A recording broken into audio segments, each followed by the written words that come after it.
Hi, guys. We may have to cut it short due to weather. Having some thunderheads roll around us, we shall see, but we're going to try. Well, Jeff, you were first tonight. Tim Pierce, hello. 2020, good evening. Dances with Empties, good evening. Chinook Effect Snow.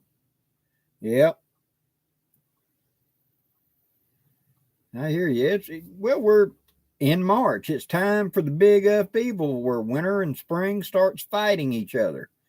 And you're going to have storms, you're going to have snow, you're going to have wind, you're going to have, that's when we have all that mess.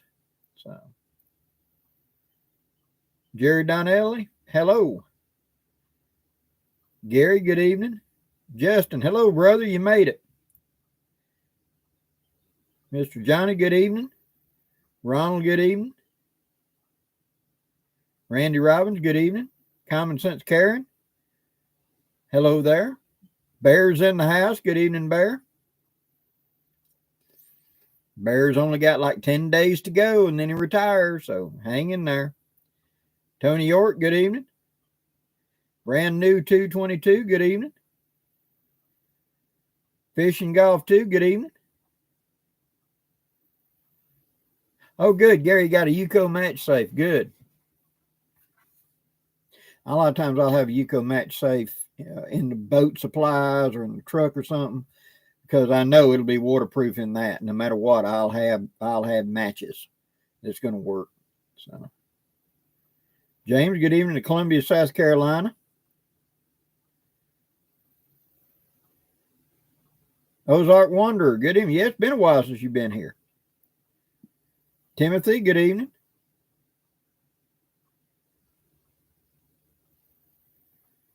Hello, Stuart Kelly. Hello to California. And hello to the Ozarks. It looks like we're in for some rough next 48 hours. This is just a preliminary. We've been all day. I've had little thunderheads spring up, and it'll thunder for 5 or 6 minutes, and it'll drift off. Or you get just a little bit of a rain, it'll drift off. So, but this weekend, that front's going to sit right on top of us, and it's going to be a freight train coming off the Gulf of storms heading north. So it ought to be interesting. Oh, good. Springer, you got you a 760 Crossman. I had one of those when I was like 9 or 10 years old, and man, I could hunt rabbits with it. That was back when they wasn't scared to give you feet per second. You could pump that sucker up 10 pumps. You could hunt rabbits with it. Bob, hello to Southwest Ohio.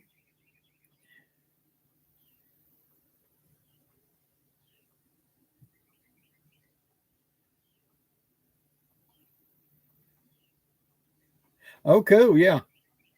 Gracie's up there in Pennsylvania. I've heard of them.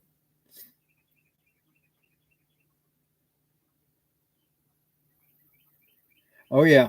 Yeah, Texas, y'all got hit pretty good with it. But, you know, the last several storm fronts, they always start out in Texas and sit there. This one's going to start out on Maine. So y'all get the coast out of this one.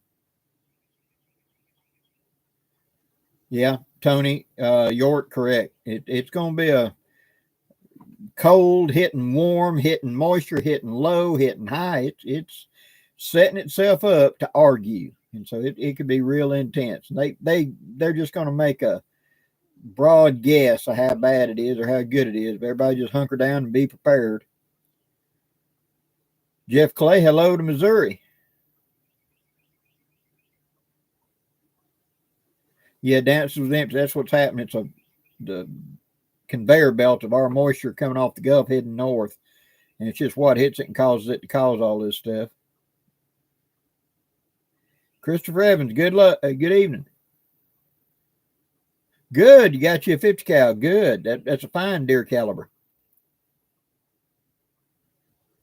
Jerry, I'm feeling okay. Been having a tummy bug I can't quite get rid of. Went to the doc and he got me some stuff for it, but I just can't seem to get rid of it. And hopefully it won't last much longer and I'll get over it. Riverbank Viking, good. Glad you like it.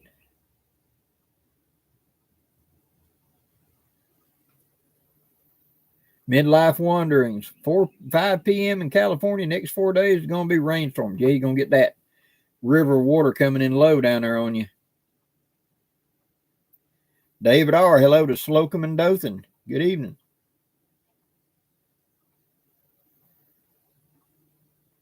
Jerry, Blackie, have you ever carried one of them 15-minute vehicle flares to start a fire? I used to carry them in a ammo box I carried with canoeing and boating, because you could take one of them flares and just stuff it into a pile of sopping wet leaves and you're going to get a fire. It'll generate heat long enough to dry it out and get it burning. And so I carried them, especially in the winter. I carried road flares in the fire kit just for that reason. Gordon, I got a new, never used Dutch oven. Is there anything I need to do before I cook in it? Clean it really good, oil it down really good, put it in medium heat, like 200 degrees in an oven. Let it sit in there for about an hour. Turn the heat off. Don't take it out. Let it sit there the rest of the night. In the morning, wipe out any oil and just start cooking in it. But don't cook stuff like cheese or something for a while. Give it a chance to build up that coating. Every time you clean it, just put it in hot water. Don't put no soap with it. Surgitate out. If there's something trying to be stuck, put it on the heat, bring it back to boiling water, and then get it to come loose. And every time you get done, add another coating of oil for seasoning, and you'll be fine. That's what we always do with all of our Dutch. And if you go look at, I think it was on Bear's channel. We did a thing on Bear's channel about seasoning Dutch ovens. If not, it's under the dadgummit, Old Ways video. It's either on Bear's channel or mine, but there's one where we specifically talked about seasoning Dutches and stuff like that. We burned out a couple we'd picked up at yard sales.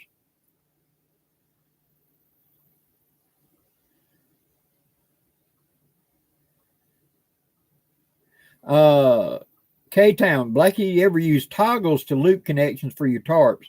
Yes. In fact, I've got a couple of videos talking about that very thing, where I put a toggle on a Prusik knot for that very reason. Because you slide the toggle up, and then I take the loop, go through the grommet, and then hook it around the toggle, and then pull it tight. Quickest to you turn the toggle and it pops on and off.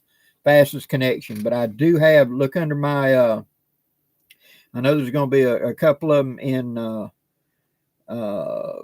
and Dirty Woodcraft, but just look up, search my channel for Ridgeline, and I know a couple of my Ridgelines I showed with toggles made up for just that. In fact, I think my first one was like 2012 or 10 or something. It's been a while, but I talked about them a long time.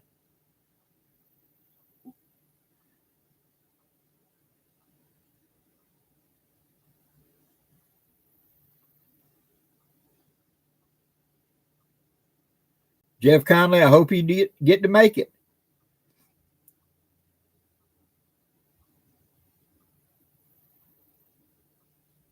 Yeah, nationwide, we've all been real low on rain. Usually February and early March is our wettest time down here in the South, and it's hardly rained. So I'm predicting it's going to be a bone dry year this year.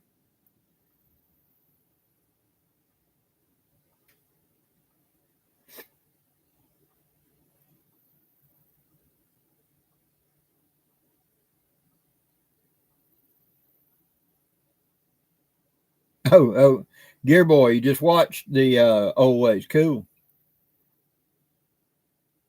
Yeah, just add table salt. If it's something really stuck in a Dutch oven or even a cast iron skillet, put water in it, bring it to a boil. If that don't bring it loose, put table salt on it and grind it around and kind of sand it out. But always, always, always re-season when you get done. You ain't got to heat it up. Just wash it out when it's dry. Make sure it's dry. Put another coating of oil on it. Number one Big Bear. Hello there. Johnny 3806. Good evening.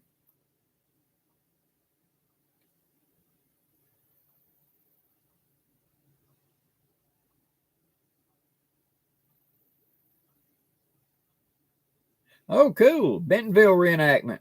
Gary, that'd be cool.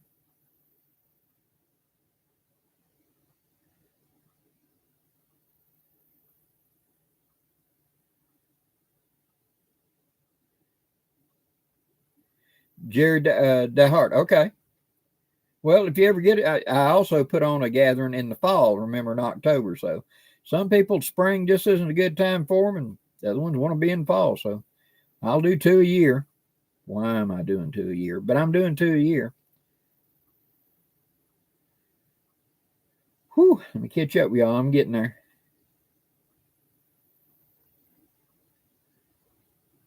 James Singer, yeah, we've already got fires in the country. That's kind of shocking when you think about this time of year, but some of them never truly died out from last fall in canyon areas out west.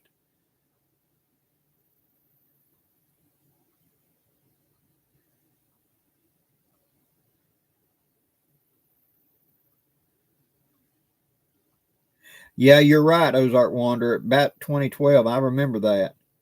We were bone dry down here as well. I mean, that was one of the first years that Florida went to burning, like California does. It was that dry. We had smoke everywhere down here because Florida was burning. Randy T, good evening. Dance with Empty. You got 3.5 feet of snow in the Ottawa Valley. Yep.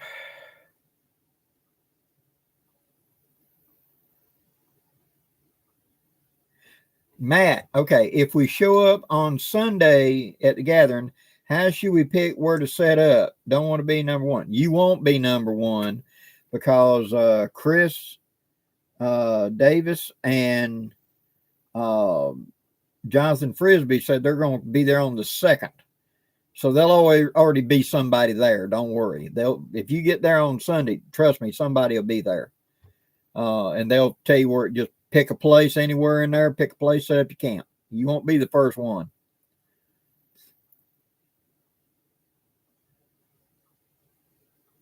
And Matt, I did send those 2 out to you. They're en route to you right now. Cool. Justin's going to be coming to my gathering in October. Awesome. Dead Prepper, good evening.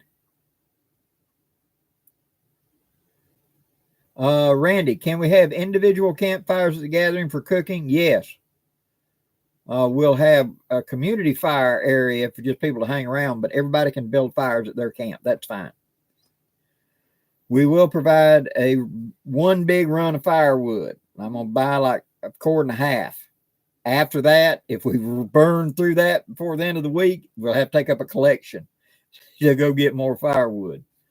Because there's some people, they want flames, and other people realize it's daylight. I don't need one right now, except I'm cooking.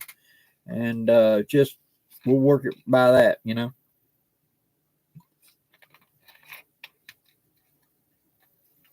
North Carolina Piedmont, good evening. Jesse, you made it in. Yep, you did before you fell asleep. Dead Prepper, what are you doing wearing a jacket? Ain't it 95 degrees yet? It's 65 degrees right now, and it's because of all the blood thinners and everything that got me on after the stroke. You just stay a little cool.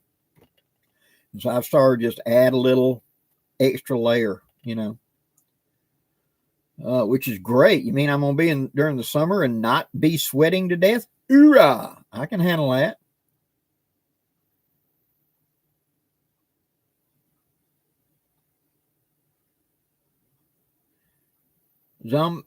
Zombie Nation, good evening.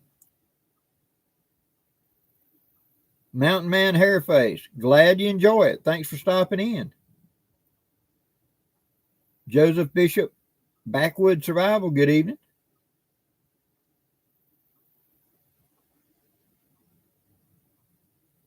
Johnny, yeah, you can use an old crock pot to make up wax coatings and stuff. True.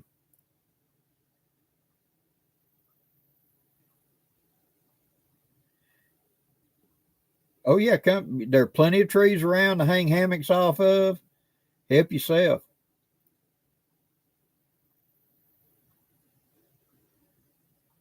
Yeah, I hear you, Jerry. There was one year, it's been several years ago, that I brought the firewood down early, and I had a friend going to be staying there with it. And there were 4 or 5 GIs further down that weren't part of the gathering. They were just camping down there. And they built themselves a bonfire. you know, they were drinking heavy and they were doing all that stuff. My friend said when I got back down the next day, a third of that cord was gone, you know, and they just went out, it's free firewood, make a big old pile, you know. And no, I bought that firewood. The state did not provide that firewood. They thought the state was providing it free of charge. No. So they apologized the next day and kicked in a little money. We had to go buy more firewood. But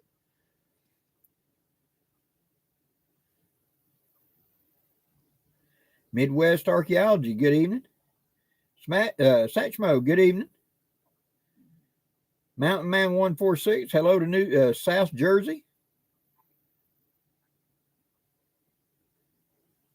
Oh yeah, Tony, it's amazing how it'll change you, ain't it? And you get a little bit of scratch and blood will just run like crazy. It's like it's water. So, Michigan Silverback, good evening. Yeah, Dances with Empties. Blackie, if you get, since your stroke, have you got any bad habits left? Yeah, I still got a few. Don't worry.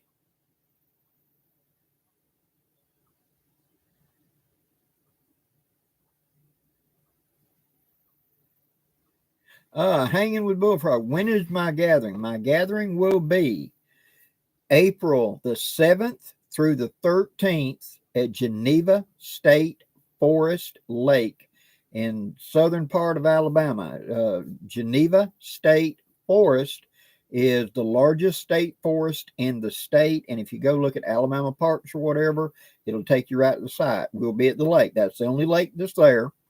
And what I tell people to do is, if you're going to come to my gathering, put in your GPS and I'll drop a video like a week out to let everybody know. But what you're going to do is you're going to put in the GPS, OP, Alabama, OPP, OP, Alabama. Once you get to OP, Alabama, punch in Geneva State Forest Lake. I've had several hundred people now that have been to my gathering, and I asked them to pin it on their GPS and say what it is. That will now recognize it. And if you're coming in from that side, it'll bring you the other way as well. But the long way is 4 miles of dirt road, and this way is like 1.5 miles. And so it's shorter and better. So you're coming off the paved road, turning onto a well-maintained dirt road that the state maintains, and come to the lake. Less hills and stuff like that. So just go to OP, punch in then Geneva State Forest Lake, and it'll guide you straight in. I've run it every year now with my GPS right before the event to make sure it's still good on, and it'll bring you straight to the lake. So, and how much does it cost? It's $5 a day, and you're paying the state. They have an app that you pay, and there's one of them scan codes up at the top of the hill that you scan on it, and then you just pay the state $5 a day. And if you're over 65, I think it's $2 a day. And that's not me, that's the state. I don't make no money on it. It's just the state for the use of the site. But that's it.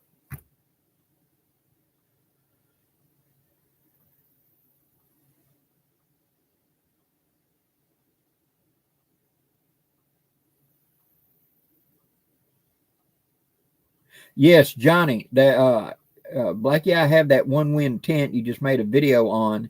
It's awesome. I also have that mosquito net tent similar to it. Yes, I've got both of them. And I will be giving away a mosquito net tent at the gathering. I take the stuff that they send me to test and stuff and that I don't personally want, and I bring to the gathering as giveaway prizes. And so I have that bush pot carry bag we made the other day. That will be given away as a prize. And I intend to, between now and the gathering, we're going to do a haversack that I'm going to show you how to make your own haversack. And in the haversack we actually make, I'm going to give away as a prize at the gathering. So, but those one wind tents and hammocks and things, man, you can't beat them for the price. The really good quality. Andrew, how you doing, brother?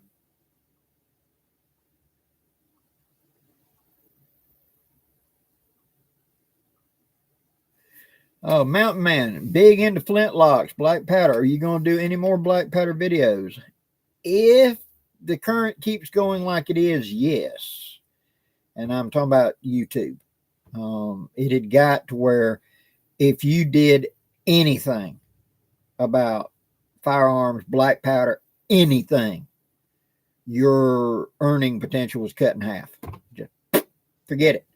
You could do a video just talking about a tin of caps, and you made half the money you normally make right there. They weren't saying that they were blacklisting you, but, you know, but things have changed quite a bit. And with any luck, the way I'm seeing things beginning to lean, if it gets that way, yeah, I'll be doing a lot more content on it. And because I know as much about guns as I do about bushcraft and all, especially black powder stuff. I wanted to do more with rifles and black powder shotguns. I wanted to do more with cap and ball revolvers, even do hunts with the cap and ball revolvers. And I wanted to go into other firearms as well and talk about them. I know as much about a 1911 and tips and tricks for a 1911 as I do for cap and ball revolvers, you know. And so I'm just got to wait for the winds to change. And so I can do it and be able to, you know, not get penalized for doing it. So.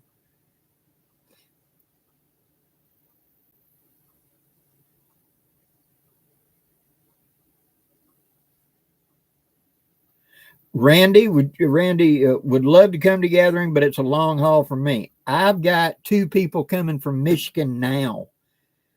New York drives down here, Michigan, Texas, South Florida. I mean, what I said earlier about Chris Hall.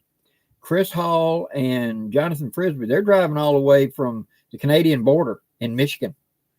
You know, they come every year, the spring and the fall. So, you know, it's amazing how many people come from that far away. Ground fog, good evening.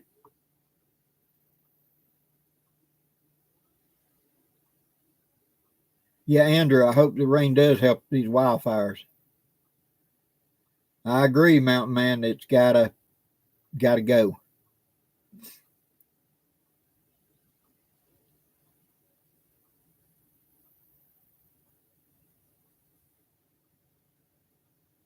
Craig, good evening. Terry, is there any other way you can pay it from home ahead of time and just if you've got a home computer, you want to pay it from home, you can pay it and you say what day you're going to be. You don't have to do it just for today. I could go in right now and pay it for that week. And it prints you up a receipt on your screen. Take a picture of it so you can show the game warden. Because the game warden is one that comes around and just asks to see your proof of it. In the past, we had a thing, we filled out a piece of paper up there that you'd put the money in the envelope and drop it into the damn thing. The state's changed, that's gone. And so this is the only way we can do it now. I don't have any control over it. I'm having to pay the same as everybody else, you know, but I'm afraid that's what we got at the moment.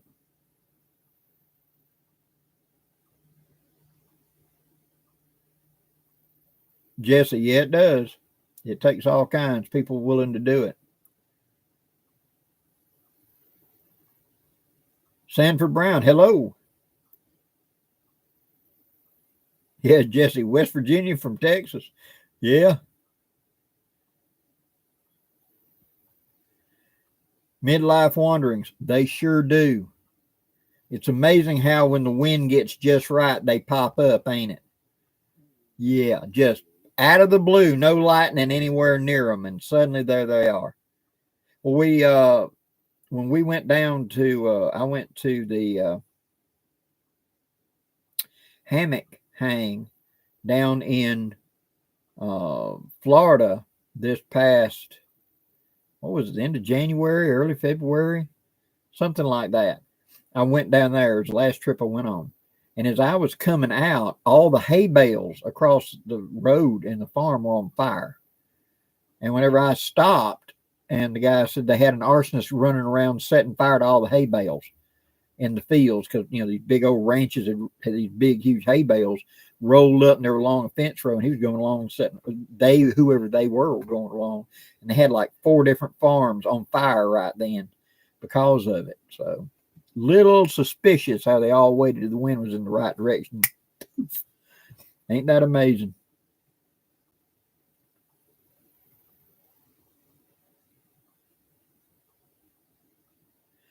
Andrew, I like your camping small cooking videos. What can you use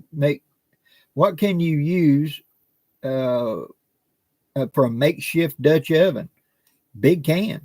The Swedish mess kit that goes together can act like a Dutch oven. Anything you can seal up can work as a Dutch oven, as long as there's enough clearance in it. The Pathfinder skillet with the lid can act as a Dutch oven. So it's just any kind of container that will hold the heat and you can put coals on. That's it.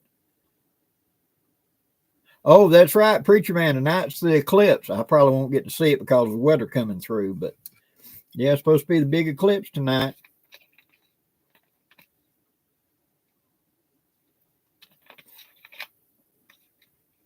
Hanging with the bullfrog. No cap, just come on. Excuse me, the most campers I've had was right at 100, and usually it's somewhere between anywhere from 40 to 70 show up, and there's plenty of room. So, you know,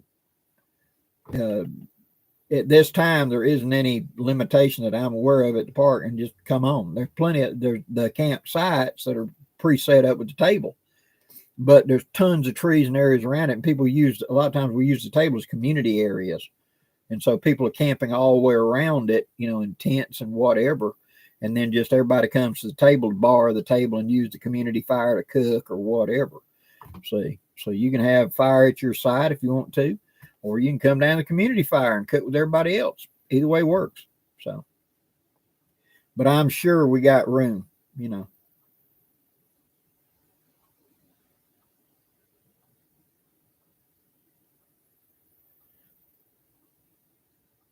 Jerry, so how's the shipping on the gear run going? You know, everything gone up as far as shipping, so it costs more to ship it to me, and it costs more for me to ship it out. But I shipped out 3 big boxes worth today, and the only thing I'm waiting on right now is I need the rucksacks and haversacks are coming. I got in all the Sparrowhawks and all the Weehawks, and I've shipped all those out to people that were getting just them or combinations of them.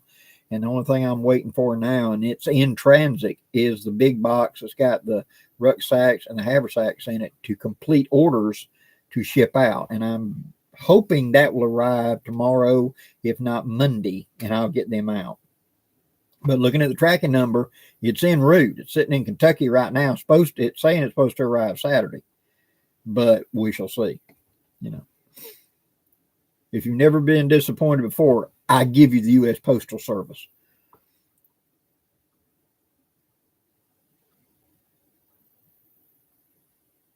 Lee H., thank you very much.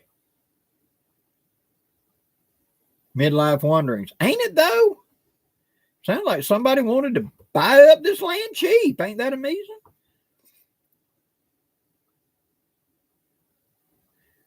Justin, according to the ranger, he said that they got taken to no-kill shelter. So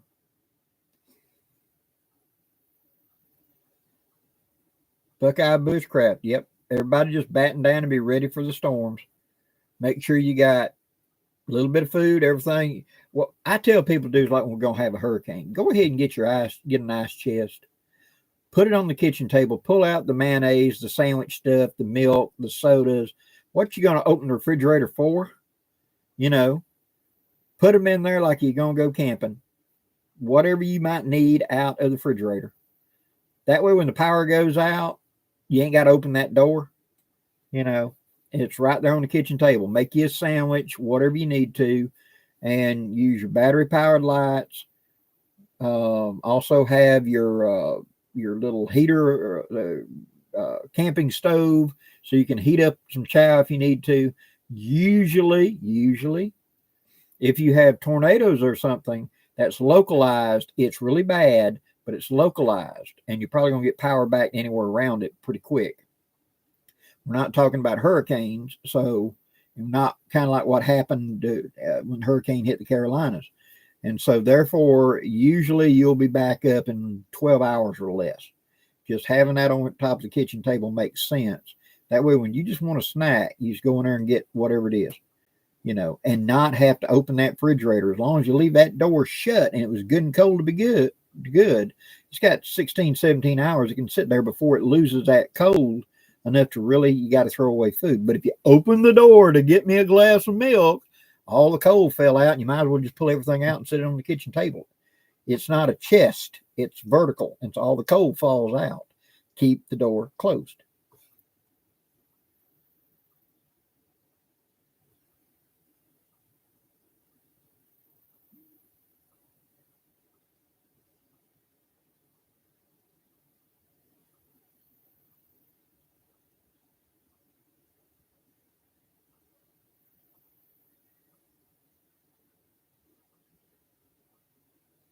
Randy T, yeah, Bear's gonna be there, so yeah, tell him he can work on his cookbook and cook for y'all.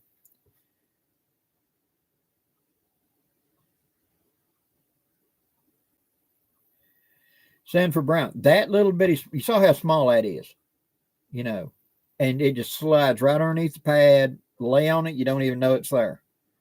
And it's just another component I can pull out of that bedroll, and you saw how easy it was. I can run a ridge line and set it up and just pull out the stakes and set the bottom. I'm done, you know. Or I can do like I showed you, 2 poles sticking up, which I can cut poles or break a branch off somewhere around here and make it happen.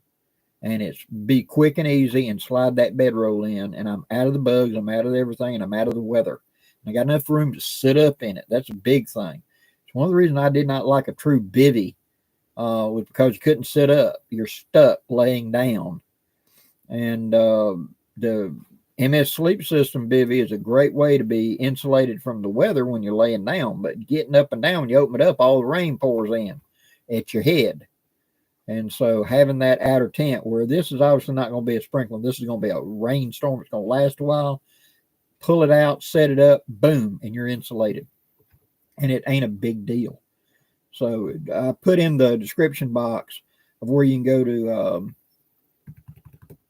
One Wind Outdoors and find that. And it works really, really well. And if you want even more minimalist, but you don't want the mosquito net, look at their rain cloak. Because the rain cloak sets up like a little tent with one pull-out at the top, like a little lean-to, and it fits perfectly around a bedroll on one side, so it covers the foot, goes to full length, and then covers the head. And the other side is open. It's a wedge. It's like a wall wedge, and will work fine if you don't want the rest of that. You know, I want the bug net.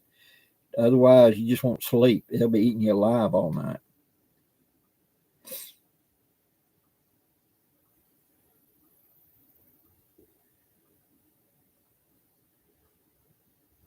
Oh boy. Mike Fritz. Okay. All right. Hold on.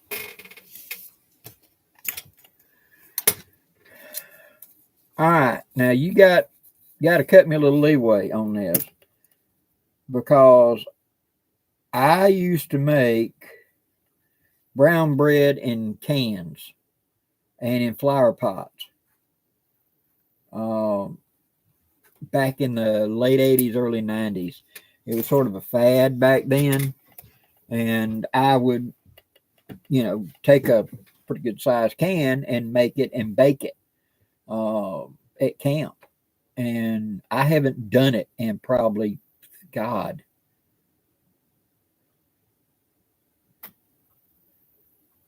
94 is the last time I truly remember doing it. And that was at an event we were at. I baked brown bread in a can like that. But it's been a long time ago. But yeah, why not? Thanks for reminding me. I totally forgot about that recipe. Now I gotta go dig back through my lists up here and see if I still got that old brown bread recipe. We used to do a pot of beans and brown bread. So that, or chicken and dumplings and brown bread.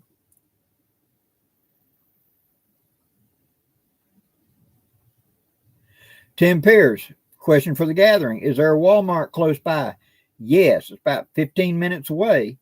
But if you'll look up Andalusia, Alabama, just like Andalusia, Spain, Andalusia, Alabama, they have a super center.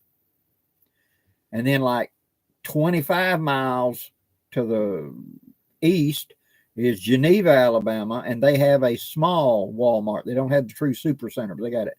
But you're within like about 20, 25 minutes of a super center from right there, and you can get whatever you need. It's a easy to get to place. Two guys in the Ozarks. Good evening. Yep, Randy T. Cornbread, pinto beans, chopped onions. You forgot you got to have a little bit of cayenne into the beans, and you got to have a little bit of garlic in them beans. But now I'm weird, so. Gary, good night. Gary Graham, thanks for dropping in.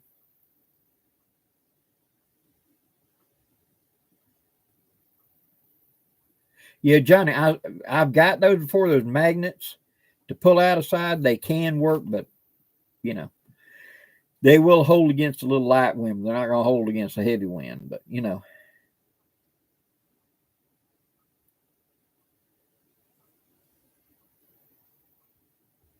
William, Bill Droom, good evening, brother. What size Blue Eddy do you recommend? For just you carrying something for camping, look about like that 750 size would be that's what I ran for like 3 years. And it did more than what I needed for camping to be able to charge up a phone, charge up of this, run a little light or something. If you're needing to run something like a big CPAP machine or something, you're going to have to go to one of the bigger ones to handle it. But I've got the real big one now, but I use it more than anything to, in case the power goes out of the house from hurricanes.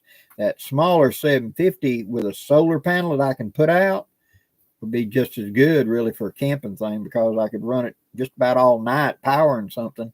And then in the day, be able to roll out that solar charger and top it back up in about 4 hours or so. Charles Martin, cool. Hunter, do you have any information on re-waterproofing a poncho? The spray, silicone spray that you get at Walmart will do a good job on that. And I recommend the silicone spray, not the Flex Seal. The silicone spray does a better job.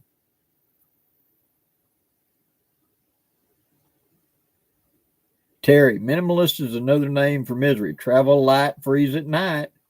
Just what you're comfortable with and how much you want to rough it. Patriot Preacher, good evening. Tim Pierce, question, is there a possibility of a surplus run to Kaufman's? Brother, almost every day there's a group going, Blackie, can we go to Kaufman's? And so what we do is we get volunteers to stay at camp and watch everybody's gear. And then we car caravan to the surplus place. And then the ones that stay, they get in the next group to go up there. And it seems we went on Monday, then we went on Tuesday, then we went on Wednesday, then we went on Friday and Saturday. The only day we didn't go was Thursday, you know. So yeah, there'll be plenty of opportunity for that. And Andrew, be safe. Thank you for all you do. But yeah, there'll be plenty of time to go over to Kaufman's. And Kaufman's will be, if they're going to be closed on Saturday, they'll be open for us. If we want to go out there on Saturday, they'll open up especially for us. And because you're with me, they let you anywhere in the building you want to go ahead. They got like half of it blocked off, and the general public goes in here. Our group, anywhere in the building, if you want to go through where the employees area and go dig back there, go right ahead, you know. And so that's what a lot of them look forward to, is they want to come with Blackie, because they can go back in there and let's go dig and it's just digging. Don't think things are organized. They're very limited chaos organization. But that's half the fun. You just start digging and you'll be amazed what you find in that place.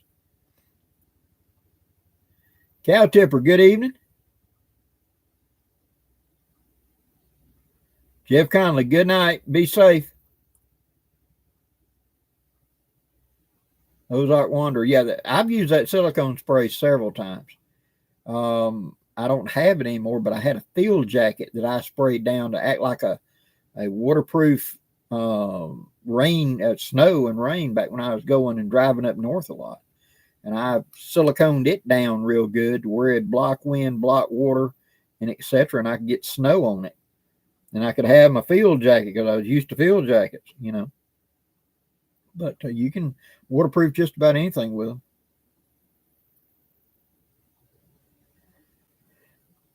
Mountain Man, yeah. Y'all still got winter up there. Matt, fried potatoes with beans, cornbread, and onion. Yep. How about fried cabbage and onions? And then you slice up kielbasa. You cook down the cabbage and onions together. If you want a little sweet, throw an apple chopped up in there with it. Gives it a little note. Then when you pull that out, immediately have sliced your sausage up into small rounds, throw it on there and brown them right quick and throw it on top. That's kielbasa surprise. We make that at camp a lot. Jeff, Blackie, the Coffins needs to cut you in on the profits. I'm just helping them out.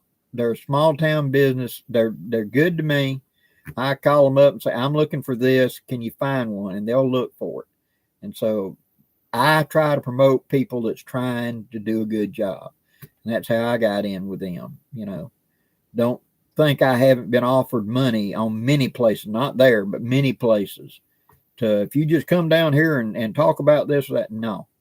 But these are really good people. Those ladies are really good. And so for that, I'll stick my head in the noose and be glad to promote them because they're really good people. Plus, it's so hard to find surplus. And so many of you have told me how your surplus places are dried up and there's nothing. And so it's just spreading the word. As I have one oasis right here where you can still find stuff. So.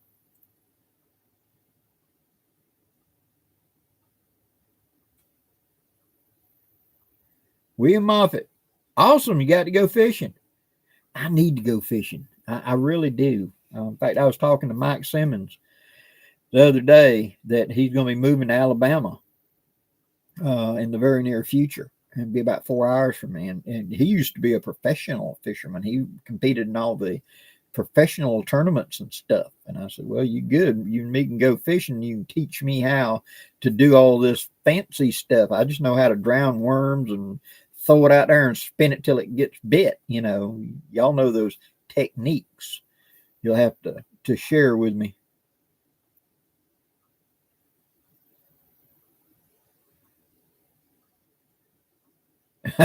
Johnny, yeah, woodland camo. I hear you.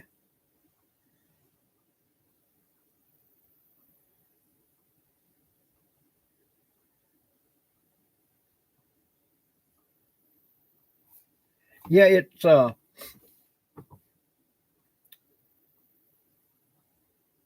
cooking series, you know, and I apologize. I've got off of my canteen cup and my skillet. Other things got into the works and I had to move over here. I'm still going to do stuff on it. And I have thought about just doing that while I'm at camp, shooting a video every day of me cooking something, you know, and that way I could make up some videos, you know, for that. It's just being busy, having to do all this stuff that I have to do behind the scenes and etc. And just ain't got the time. And you know, you don't want to cook, you got stuff you got to do. So I'm going to get there.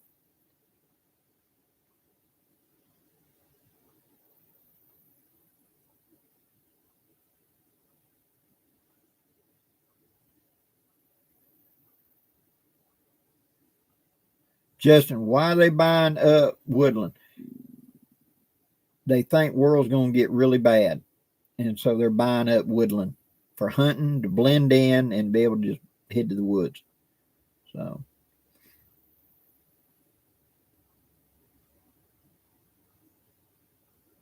Oh, yeah. Ozark Wonder, kielbasa sliced in scrambled eggs. Yeah, excellent way to do it. You throw the kielbasa in first, brown it just a little bit, and you crack the eggs on top of it and start stirring it up kind of like an omelet. And when it's just about to congeal up, that's when you throw the handful of cheese in it and a handful of peppers and roll it up and make you sort of an omelet.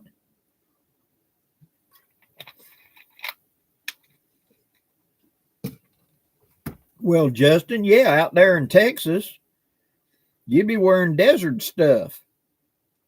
We in the deep woods we're in, woodland's what we want. Which I bet the guys up in Alaska want the snow stuff. They don't want that anything dark. It'll stand out like a sore thumb. So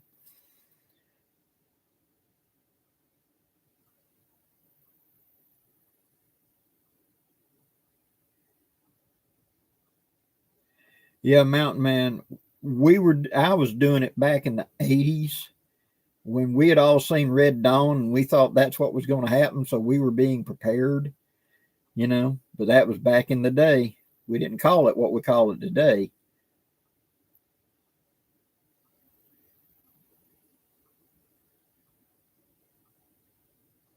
Yeah, Chris Evans, M81 pattern. Yep.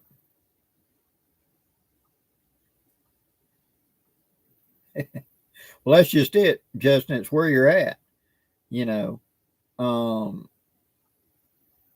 had a friend of mine, he went out into West Texas and they were hunting something out there. I want to say it was pronghorn or something.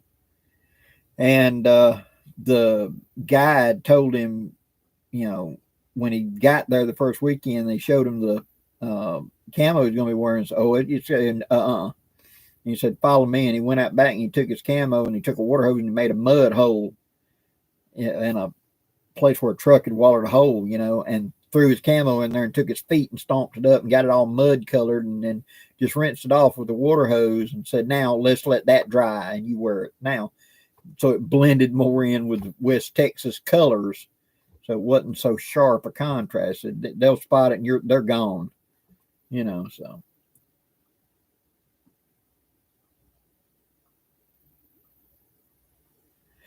Jerry, yeah, well, the thing about it is they haven't worn that camo in 20 years now, right? They went to the ACU and all these other patterns they've done. And down in my neck of the woods, tiger stripe. Take tiger stripe and get a little bit of a muddy color with it. Man, it's great camo where I'm at. So the Air Force tiger stripe, ACU, and you take it and run it through a dye. Put a little bit of mint green on it and hit it with a little bit of light black on top of it or charcoal gray and dull it down. Makes really good camo. So just where you're at.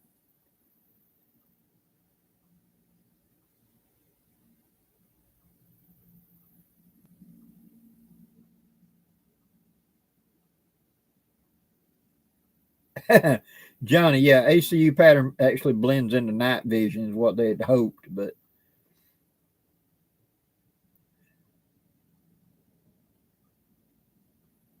German fleck tarn, yeah, that'll actually do pretty good.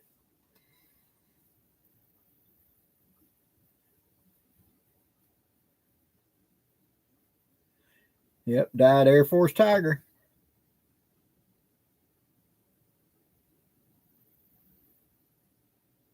Well, y'all are probably too young to remember this, but I remember back in the early 90s when some biologist proved that what we see and what deer see is different.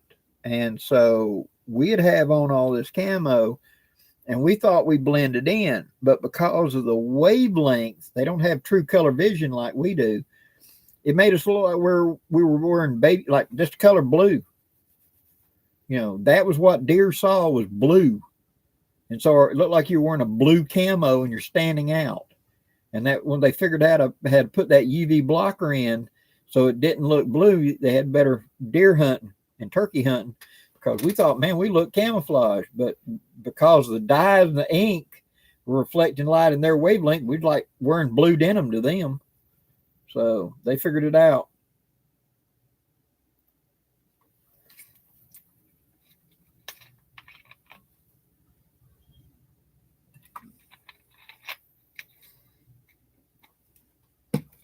Hello there, Twister. Welcome back.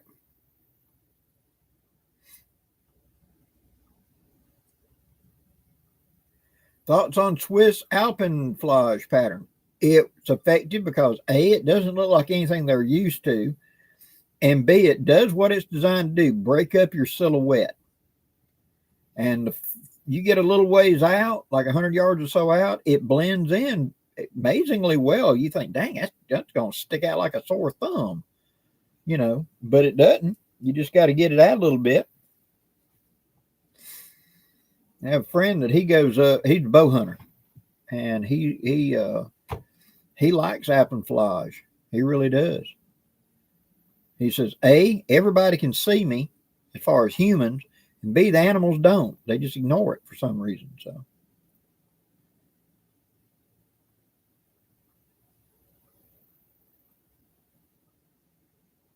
correct, Christopher Evans. From what I understand, disrupting your silhouette is more important than the color.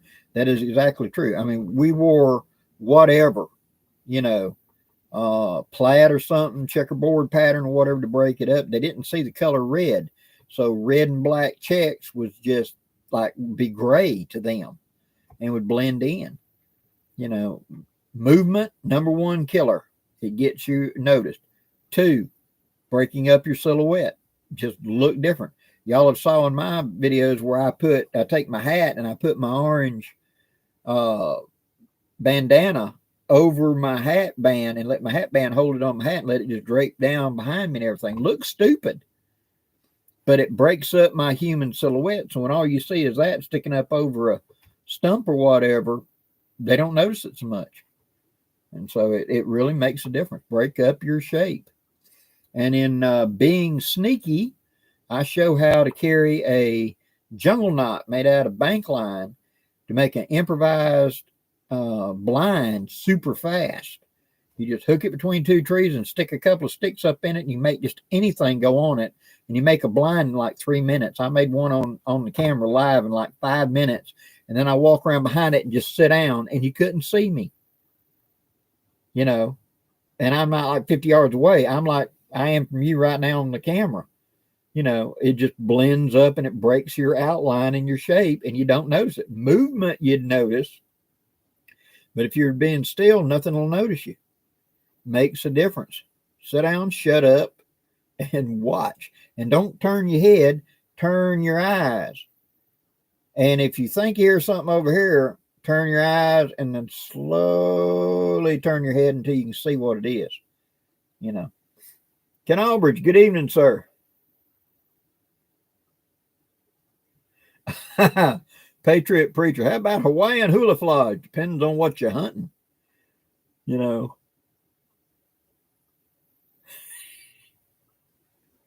Remember a cousin of mine, they were talking about hunting, and 2 people beside him in the room were talking about hunting, and they were comparing real tree to this other type, and of course one's talking about deer hunting, one talking about turkey hunting, and different type there, and they're going back and forth. But I prefer this, I prefer that, back and forth, and finally one of them turned to Gail, and they knew Gail, you know, hunted. And he said, well, what do you prefer? And she said, well, if I'm hunting turkey, I like this. If I like deer, I like this. If I'm hunting millionaires, it's Fredericks of Hollywood. Depends on what you're hunting.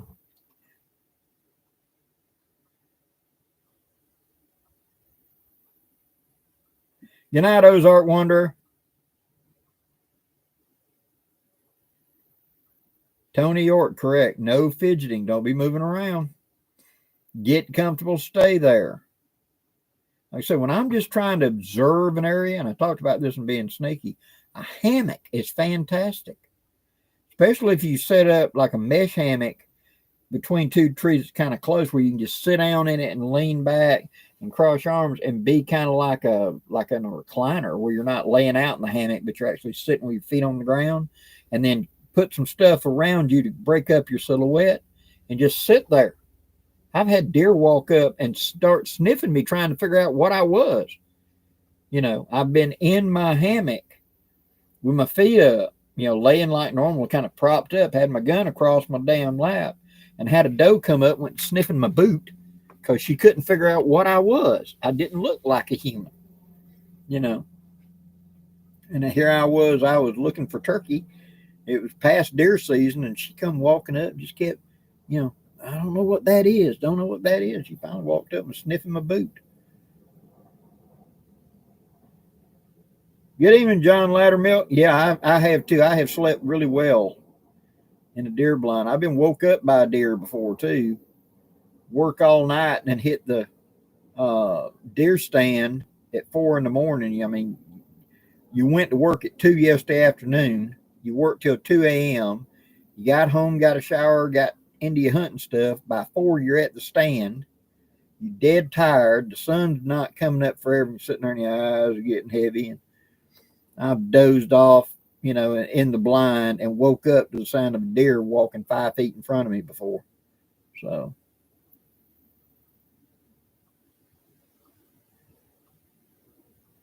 Texas sheepdog, correct. Deer see in black and white and shades of gray, blue, and green. Very sensitive to UV, correct. Johnny made a number 36 bank line hammock chair. Cool.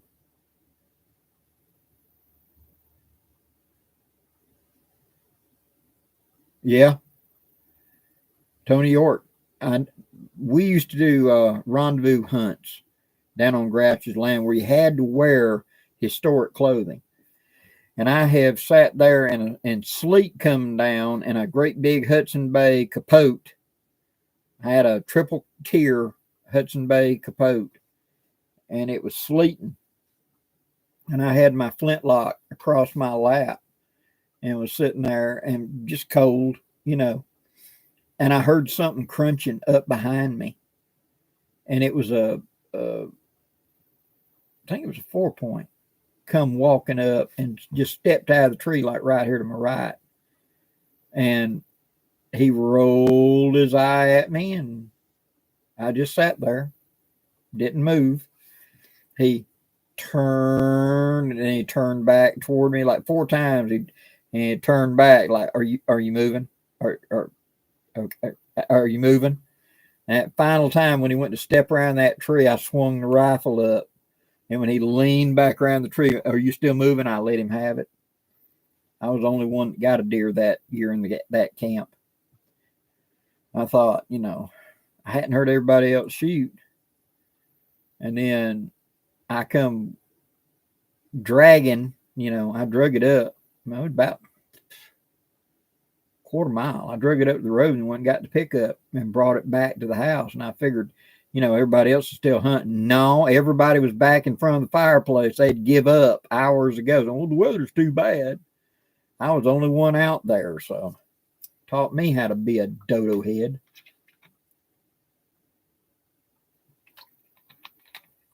Gray Wolf, good evening. Oh, you got you one of the 87s.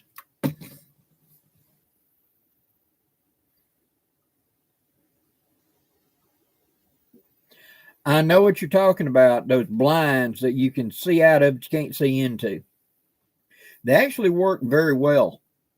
And it's just a pinholes of light. When you're inside of it, you can see out, but when you're outside, you can't see in. We used to sell them at Walmart, and they do work very well. They work better, I should say, in woodland environment or near something. If it's just sitting out by itself out in the middle of a field, you will be able to, especially if the sun's coming from the back of it, you would see a little bit of movement in it. But if it was in the tree line or something where you're looking out at a field and you don't have a silhouette of the sun behind you, it'd be very, very effective.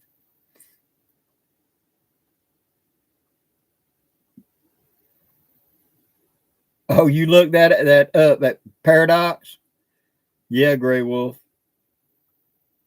It would be interesting. The article I read by Ross Seifred out of it was either Hand Loader or Rifle Magazine, where he was going into that paradox and that funny Christmas tree mold that it made. It was really impressive what he was able to get out of that gun.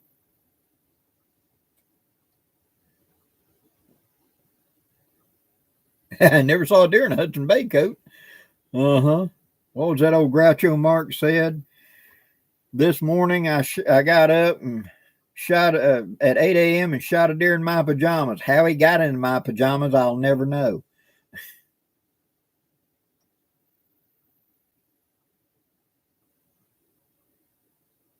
Oh, Tony, you right. When a capote gets soaking wet, it weighs a ton. Hello, Steve Kingsbury. Good to see you.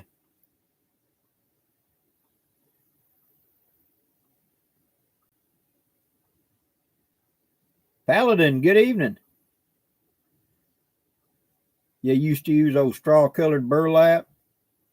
We have a peanut factory down here local, and they had them big old 100-pound sack burlap bags, and they get torn because they bring them in to the factory making peanut butter, and they just cut rather than open it up. They just cut it, and they'd throw them in piles. And I learned to go down there the night watchman about 4:30 in the morning with a 6-pack of beer, and he'd get you 10 or 15 of them for a 6-pack because he's getting off at 6. He'd have me 6-pack then, see. And we made deer blinds out of them all over the place.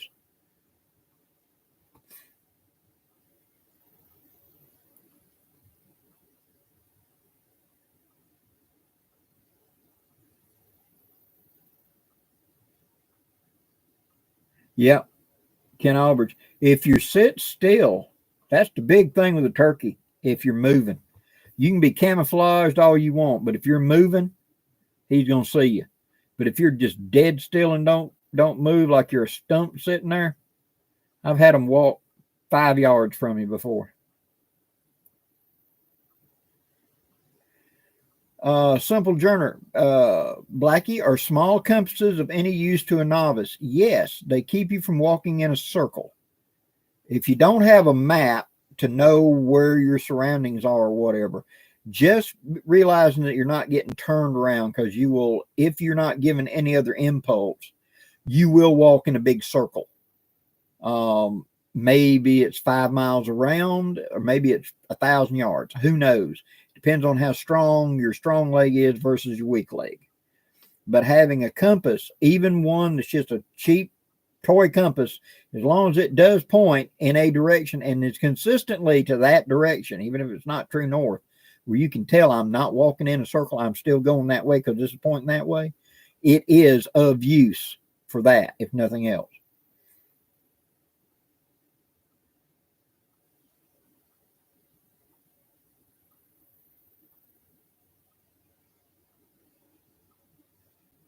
Yeah, I carry that. I think it's Sun, not Suntoe, but it's a Sun. A little bit clear base plate. Got it off Amazon for like $10. I know SRO sells them as well now. But I put a little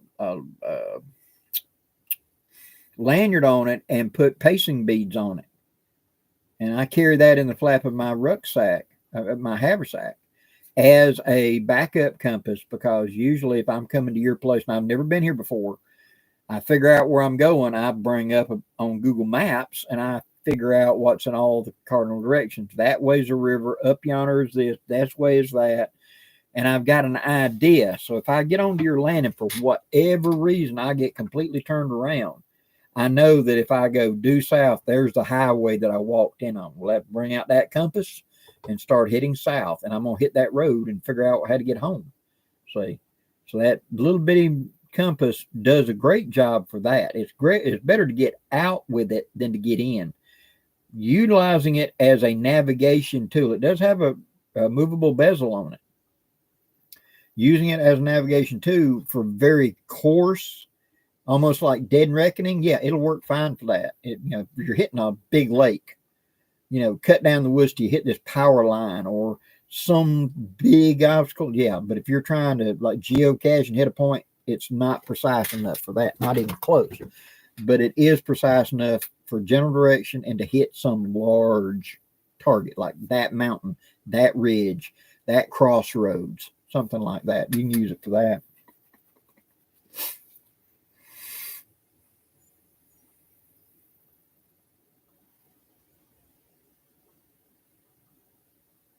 Paladin, as I understand it, you go in to pay for it and it'll ask your age. And if you're over 65, it's free.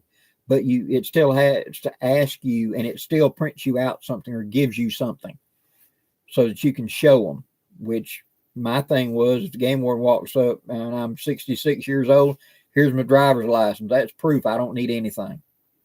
You know, you do not need hunting, fishing license in the state of Alabama as long as you're over the age of 65 and you are a state resident. Out of state has to pay, but in state it's free past that point. So, Tennessee Smoky. Sometimes I feel like I'm walking around in circles all day. So do I, brother. Really, so do I.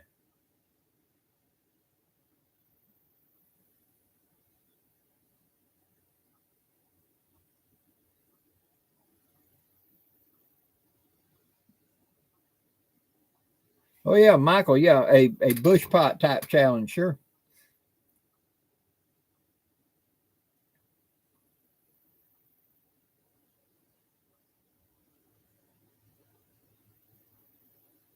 Yeah, Tony York. That's the thing. It's how sensitive is a compass? How fast is it to react? How slow is it to react?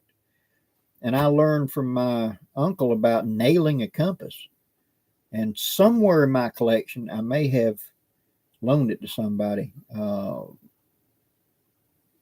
I have a Kaminga, a military issue Kaminga, that you can put a gun next to, and that needle will go about that fast. You know, if a compass is not reactive, it's important that it points north. It's more important that it detects the subtle change that you're drifting off. If it's slow to adjust, because you're supposed to be on, let us say for a number, 10 degrees is the heading, and you get all set up and you start off on 10 degrees and you start drifting and it don't change, and you keep drifting and it don't change, and you're all the way off at 12 degrees and have been going at 12 degrees now for a mile before it and shows you you're off, it really makes a difference. And so it needs to be fairly simple. And so you hold the compass out here in your hand with no metal anywhere near it, and you take you a piece of good metal and you see how close you've got to get, and you do this motion. How close? At what point do I get here and that needle start moving? My navigation compass that I had whenever I was doing orienteering, I could be this far out, that far out, and do that, and that needle would start moving. You know, and then I've had compasses I could go up and touch it to the side, and it, you know, and it took it a full 5 seconds to turn and point. Those you don't want for navigation. So it was called a nailing the compass. He'd take a 16 penny nail and sit there and do that, and how close you got to get. And if you got a whole box of brand new compasses, they're in the package, Blackie. Take one, get out here in the middle of the aisle where there's nothing, and take something and do like that. Find out which one, because the only thing that makes that thing magnetic is somebody took that needle and passed it through an electric coil and magnetized it. How well did they do?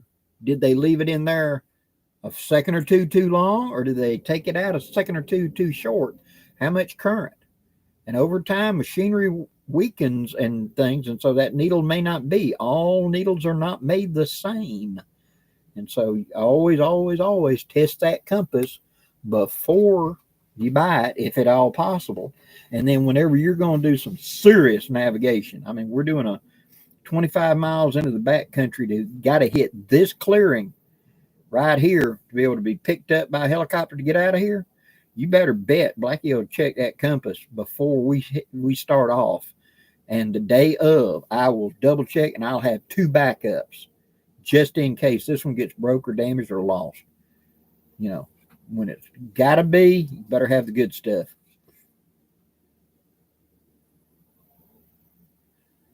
Mountain Man, good night. Thanks for being dropping in.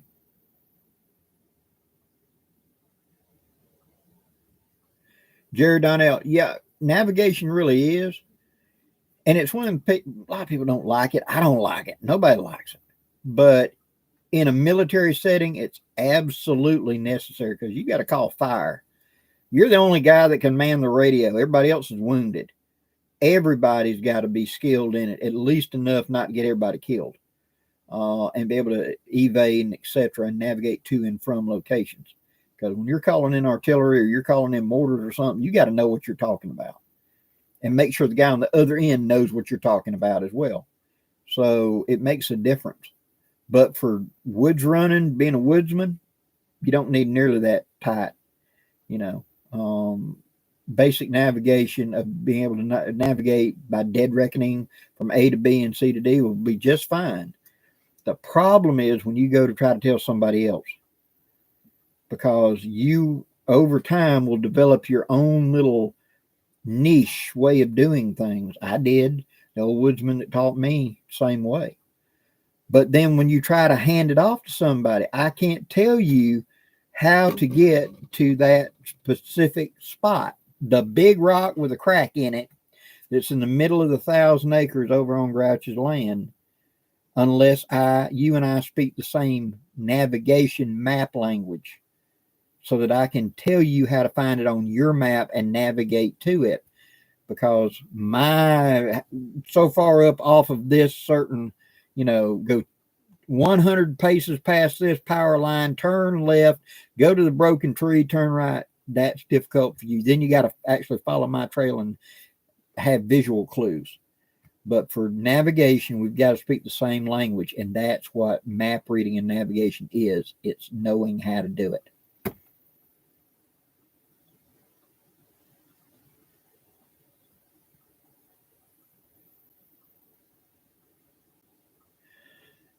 Tennessee Smoky, ideas for turning a canvas duffel bag into a bivvy. Whew, it's going to be a little small. I hope you're skinny.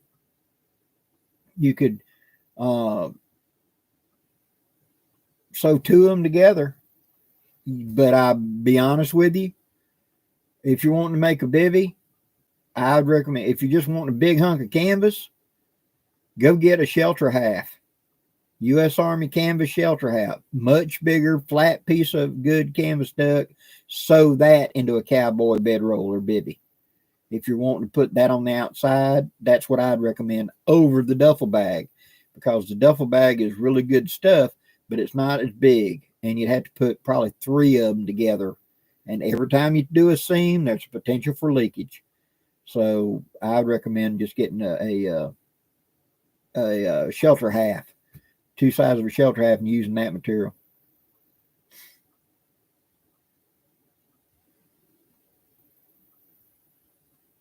Oh, yeah.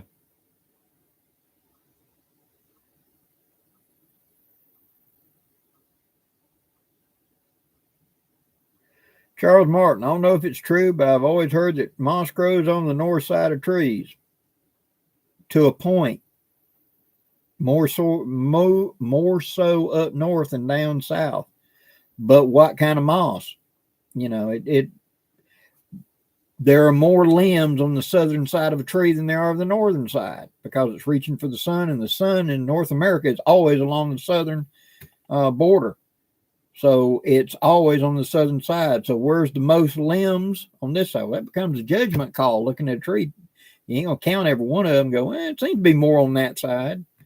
Wind patterns, weather patterns, all of those things can indicate direction. Shadows. A shadow is always pointing in a northerly direction. So in the morning, that shadow is pointing west to northwest.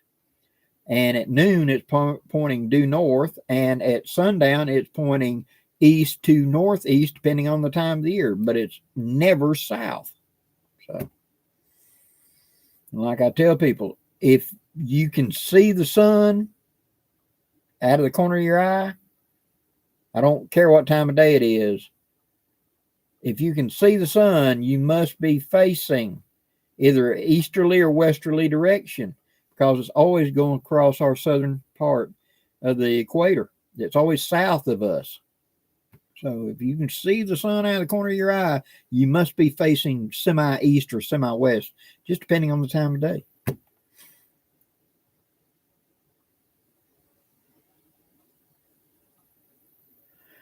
Sanford, Blackie, what about the sun and stick placed in the ground for pinpoint north? It does work, but it's extremely slow. You got to stick 2 sticks and wait 15 minutes to do it. If you look in my navigation, there's navigation with nothing.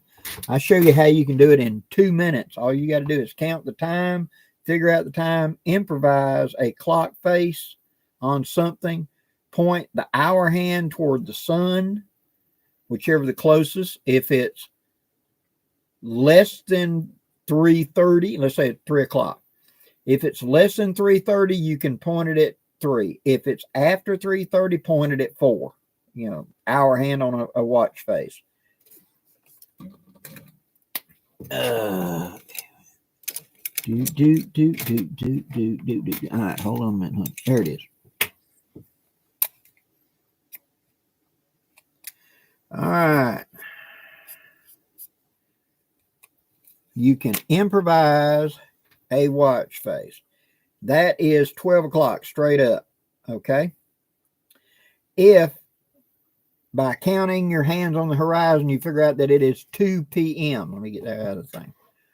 And 2 p.m. would be here, right? Roughly. You'd point the 2 o'clock hand at the sun, half the distance from 2 o'clock and the 12 o'clock is due south. And once I know where due south is, I can draw that line on the ground. So from here to that tree is due south. Draw a line on the ground. So the opposite end is north, that south, and then I can put in east, west, and etc. You can do it in two minutes. And then once you're facing the direction you need to go, if you have sun, where's my shadow? Well, I'm facing the correct way, and my shadow is right here, like coming off my body going that way, like it did, like straight out my arm right here. For the next 30 minutes, walk and keep your shadow in that same position as you walk. Don't let it turn in front of you or go around. And that'll keep you going in relatively a straight line. And so instead of driving those 2 sticks, it'll only tell you where you are here. But you can't carry it with you. Using my body as a stick in a shadow, I can be at a trot. I can be running for the next 30 minutes. And what do you do in 30 minutes? I do it again. I count up, find the time, take my improvised clock, turn around, face 2, half the distance, reorientate myself and take off again. I used to have to do that in orienteering. And I've taught that class, and I call that class Navigation with Nothing.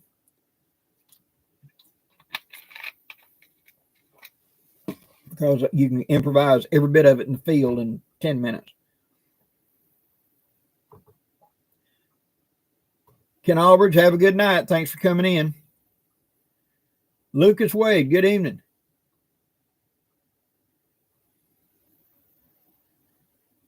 Right. 2020, exactly. Don't put metal up next to compass. That includes on you. So don't have the gun up there next to it. I know guys will have a bunch of steel necklaces or something. Stainless steel necklace and be sitting here like that. And they'll have some big hunk of something right there.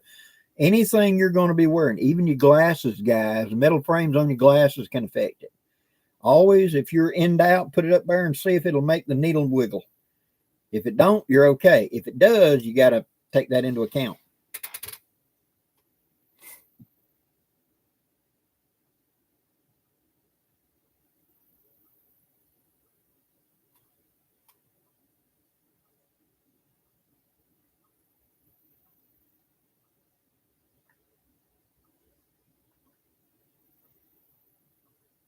Yeah, Buckeye Bushcraft, exactly. How big your stride is, how big your can all affect it, in navigation. Plus, who set up, whenever I would do a compass course, I always included something nobody else did. And that was, okay, you are setting up this compass course. You're the one that's going to run it from me. We're going to measure your stride. And this is the master step, I call it. We would drive a stick in the ground. You put your heel against it and you do 2 full steps. And where your toe lands on that second step, that's where we're going to drive a second stake. Okay. That way you come up and you're going to run my obstacle course. You go to the step and you put your heel against it. You take 2 steps. Here's that tent stake. Do you land in front of it or past it? If you're short of it, that means that the guy that counted paces, he's got a longer stride than you do. So you got to mentally realize that if it says it's going to be 60, it might be 65 or 67 or 80, depending on how much along I'm going, because I take a slightly shorter stride.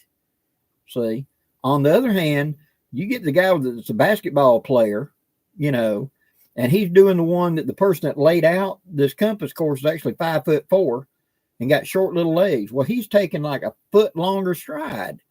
So the count is 80 paces at such and such. He does it in 61. See, and I would put that master stride out there to figure out how that works. Because in the military, they do it by the precise measurements, you know, of you have to pace out. But even then, you're using a human body to make a measurement. And the bodies are all different. So a meter is a meter. Yes. A kilometer is a kilometer. Yes. How are you measuring that kilometer? Well, it's how many steps. This guy's 6'4". This guy's 5'2". How many steps? Well, they're supposed to figure that out for themselves. Okay. But now you're going to hand me information that was created by a human. See where that loophole comes in. He's a big stride and I'm a short stride. Me and my competition partner in orienteering, he was taller than me. When I graduated high school, I was 5'2", and he was right at 6 foot. And so our pace count, I was 63 paces for the pace count, and he was at 43. 20 steps shorter than me. And so we always knew whenever we ran together, it's like, we're going to use your pace count or my pace count, because the first thing we want to know is who created this. Oh, such and such created it. He's in the Army. He's the one that ran it out. He was closer in my height than when using my count. If he's closer to Joel's height, then we're using Joel's count. He'll do the counting. I'll look for terrain. And that's how we figured out how to be very competitive, was base it on the man. See? Okay, I'll get down off my horse.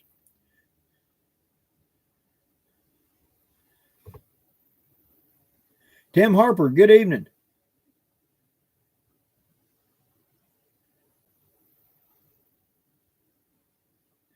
Sir Malcolm, they don't, but if you look in the Boy Scout manual of the 1940s, they by God do it. And if you look at the Special Forces Survival Manual from Vietnam era, they sure do. They show it to you, of pointing it at the sun and using it, because everybody had a wristwatch and you could improvise and do it. Well, in orienteering and those things like you're talking about, they were trying to do precise measurement like the military, hit down to the meter, and that won't do it, but it will get you out of a situation where you've got nothing else. And that's what I teach in my class. I say, if you have to rely on this, you have screwed up, because something went sideways. You should never have to depend on this.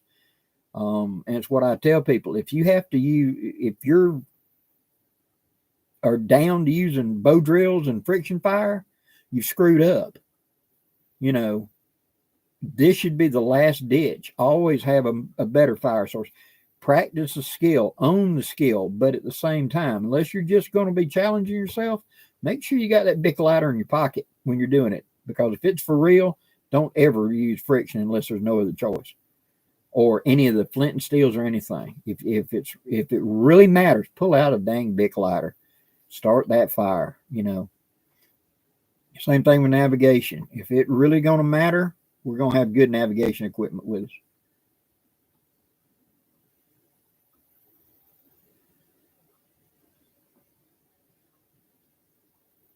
Correct, Sir Malcolm. That is exactly right.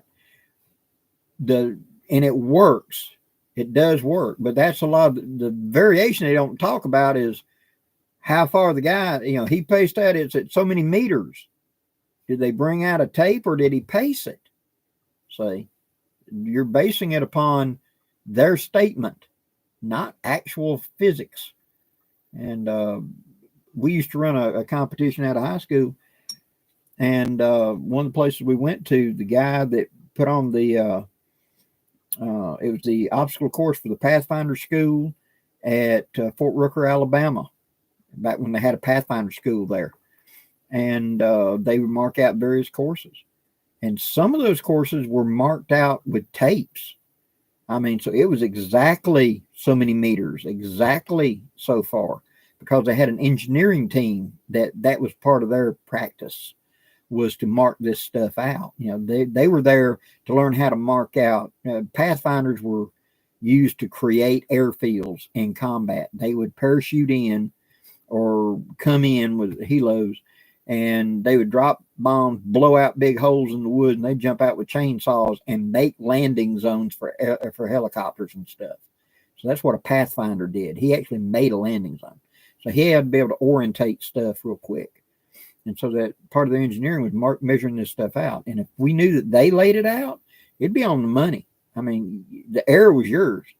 On the other hand, if it was one of the instructors that just paced it off, a bunch of high school kids going to come in and run it for ROTC, and he wouldn't be exactly dead on because it's just for high school kids, you know what I mean?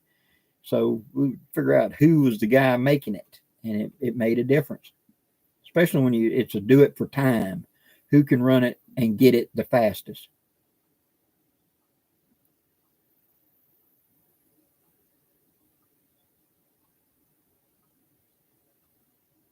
Hello, Jonathan Frisbee, brother. How you doing? Glad you made it.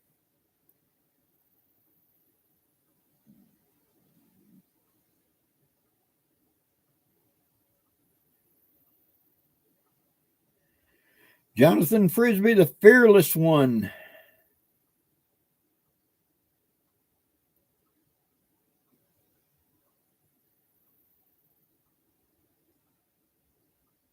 Michigan Silverback. Blackie, we got to get you 100,000 subs. What's the plan? I'm just going to keep doing what I'm doing and hope for the best. I'm getting close. I'm within like 3,000 of it. So I hope between now and summertime to get 100,000. It's been a long road. I had somebody the other day was asking me, they wanted to start up a channel. And they wanted to do this, wanted to do that. And he said, have you got any advice? I said, yes. It's a long way to the top if you want to rock and roll. You just go, it's going to take you a while. Don't ever be in a hurry. Just be you and be as honest and as genuine as you can. And people respect that. If you're going for views, going for flashy stuff, trying to get people to look, they will view you as just flashy stuff, and they'll get bored with you after a while. You see a lot of channels rock it up and tell everybody, oh, it's him again. But if you've got good content and you're being you and being serious, you'll make friends, and they'll want to see you and hear what you've got to say. That's been my advice since day one, and it's worked for me. So I'm hope we'll get the 100,000 this summer. Diane, good evening. Glad to see you.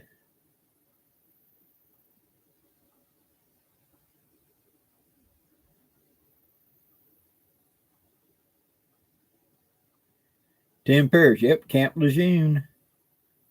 How to be a Marine, how to walk and do it. And the funny thing is, I had friends that worked basically spy jobs and stuff, and their job was to recruit out of the armed services individuals back during the Cold War to do spy type stuff. And he said the hardest one to get was the Marines, because they were super confident, but you couldn't get them to walk like a civilian or act like a civilian. They always looked like they were a soldier, and you're trying to get them to grow out a beard and all that and just blend into the civilian population. And he said they walk at lockstep just like they're on the parade deck. He said Air Force was great. They always looked like they were just a college hippie just wandering around. But Marines, it was so drilled into them how to walk, how to protect your thumb and put it on the seam. He said you get them under stress and they'd fall right back to the drill field and it'd just give them away. And I always thought that was funny. He said you couldn't get them to not just walk like civilians anymore. They had to act like they were a Marine. Christopher Evans, it's for the amount of views I get and the amount of people that know me in the greater bushcraft, woodcraft community worldwide, it's really amazing that I don't have so many. But when I look at my demographics on my end, it says that 80% of the people that watch me are not subscribed to me. So when you see that 100,000, that's 20% of who actually watch me in a given month. So over 1 million actually watch me in a month. So they just don't want to subscribe. I understand. Michigan Silverback. Down in the description box down here, I've got the email to contact if you want to order something. That's scalphunter at 36330 at Yahoo. Send me a private email there, and I can talk to you that way.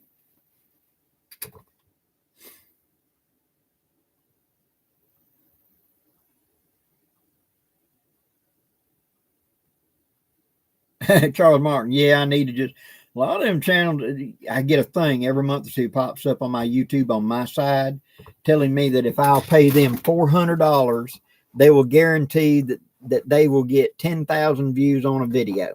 If I'll pay them $400, they'll do that. I'm sorry, I ain't doing it. Makes me wonder how some of the big channels got big, may have just took the money and handed it back to them and said, here, promote me, and got the money that way. And then you'll see a channel, like I said, rocket up, and then it just kind of fizzles. And they don't have content. They're there, and they're doing flashy, watch me while I blow something up or why I do something harebrained and stupid. Watch me while I dive into a pool of piranhas with my feet tied behind my back and da da da da.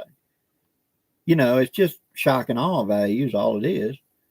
And then there's a lot of good channels out there, people trying to put forth good content and do really good, and they ain't got 100 followers. So just nature of the game, I guess.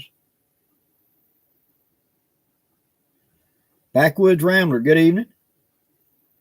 Michigan Silverback, glad to do it.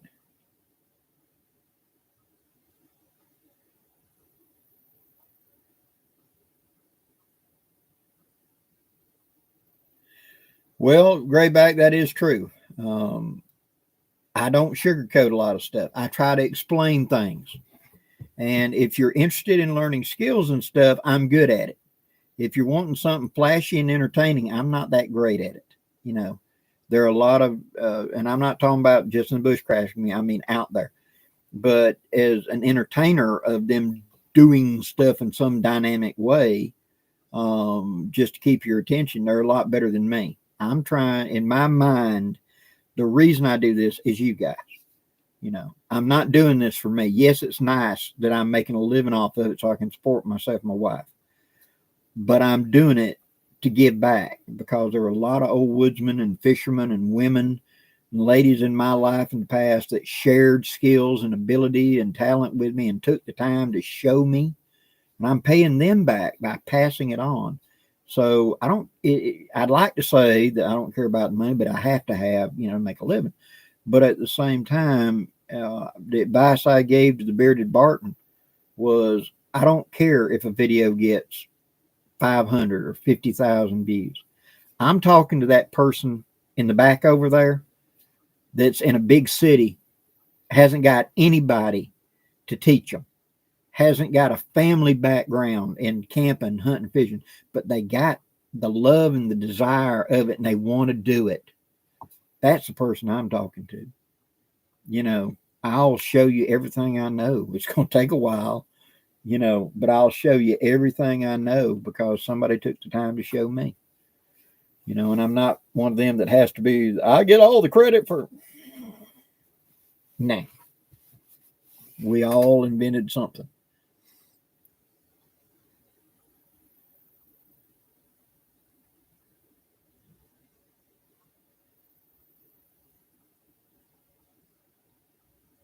Richard Hayes, thank you very much.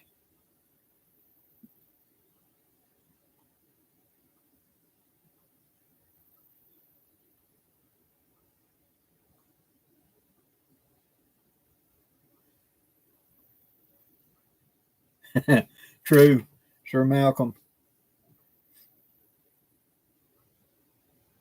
Paladin, thank you very much. It's a job. It is, many ways, it is a job, you know,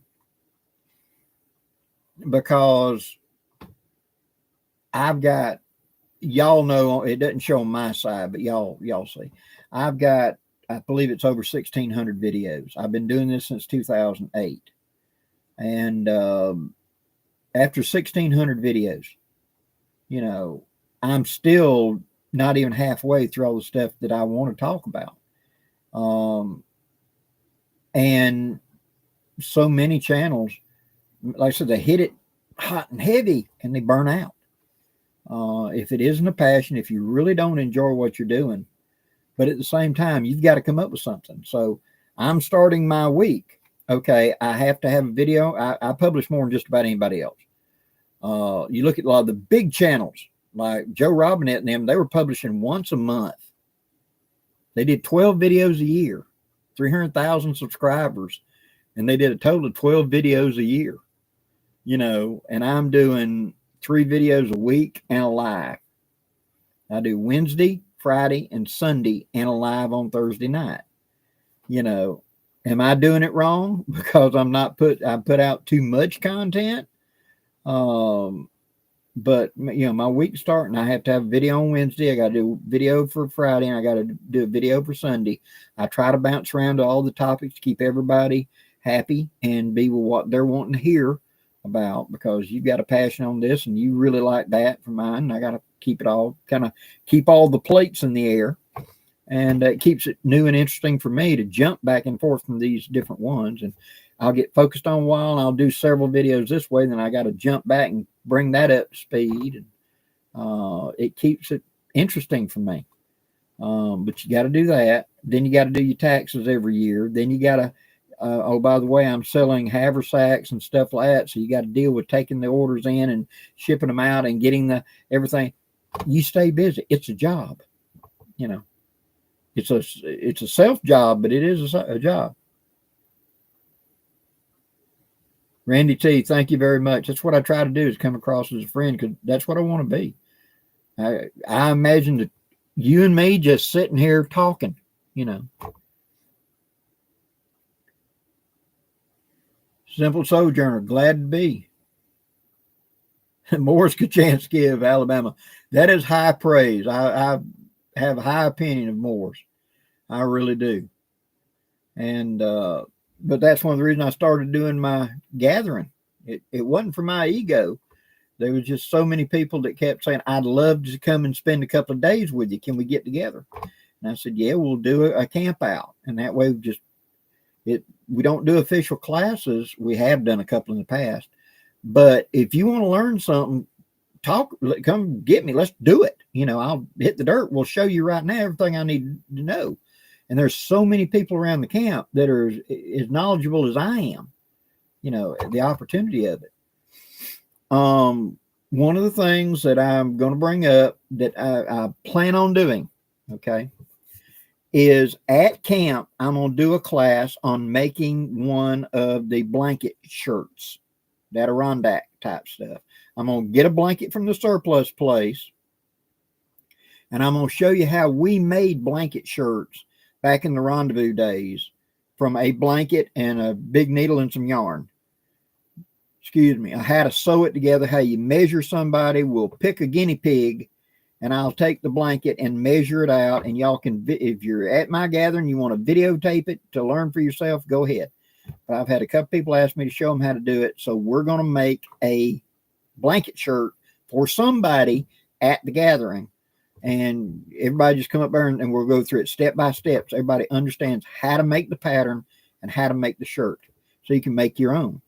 And the coming tomorrow is the video where I show how to put a little addition in a haversack. So you can clip things inside the haversack to act like it's a pocket, but it's not. It's just a loop in a certain place where you can put like your key ring, or you can put your glasses, or you can put an extra knife or whatever, and secure it and hold it in a certain position in the haversack so you can get to it easily and it doesn't get lost in the bottom, and yet you can get it out of the way. That's the advanced woodcraft. We'll be doing that tomorrow. And then in the next week or so, between now and the gathering, we're going to make a haversack. It's not going to be the Blackbird. It's going to be simpler than that. And we're going to detail how to make the pattern, and we're going to sew one together. I'll use my Chinese stitcher to do a demonstration of the Chinese stitcher. And you're going to make a haversack so that you learn how to make a haversack for yourself out of gear, out of surplus material and stuff like that. That's my goal. Teach you how to make your own gear. That's where we're going with it.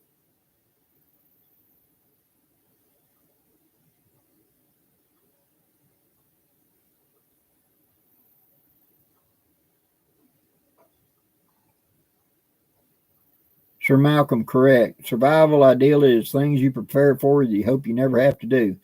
It's a parachute. It took an optimist to invent the airplane. It took a pessimist to invent the parachute. This contraption may break down while we're up here. We might need to get out of it.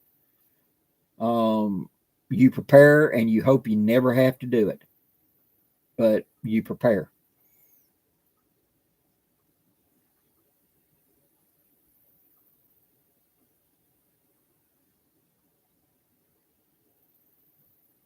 Michigan Silverback, I'm glad, and I've enjoyed yours, Michigan Silverback, watching where you're modifying.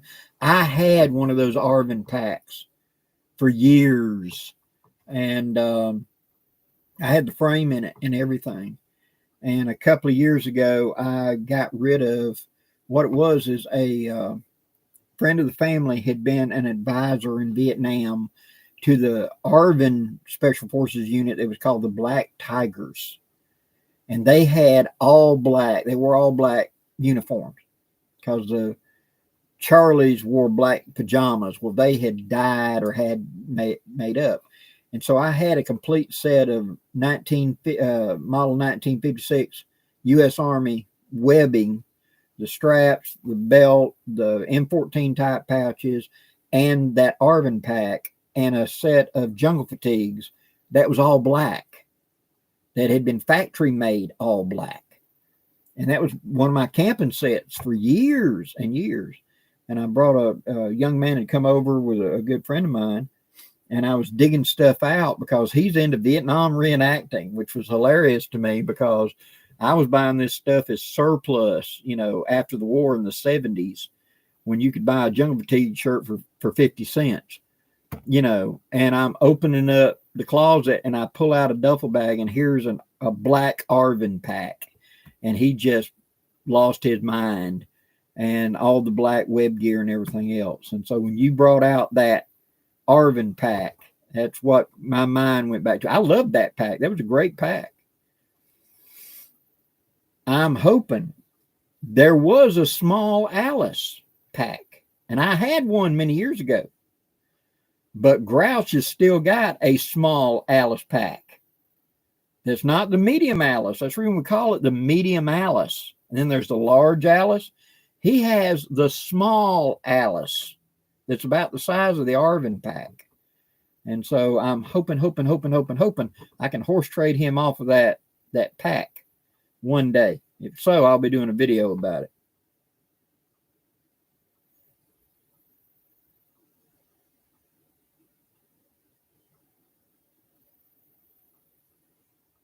Diane, have you had a chance to shoot your black powder revolvers? I just got in some caps. I've been down low, and I just got in some caps the other day, and so I plan on shooting quite a bit. I've got to get off my butt, and I want, now that deer season's over, it's almost got warm enough. I wanted to go in this spring, and me and Bear talked about taking cap balls and trying to get a hog off of his land. And so I got that Dragoon, and I've got that Rogers and Spencer. If you remember when I did that video, I talked about nobody ever mentioned that thing would hold a 50 grain charge. And all the years I've seen write-ups on that, the EMF had made them or whoever, and people had shot them and did videos and reviews on them. Nobody ever mentioned that it would hold 50 grain charge the same as a Dragoon. And yet when I was measuring the capacity of the chambers and found out that mine will hold a 50 grain charge plus the round ball on top. And so it makes that a Dragoon. And so I hope to get me a hog with it before it got hot. So me and Bear might still sneak around backside of his land. Now that he's about to be retired in 10 days, we might sneak around and get us one.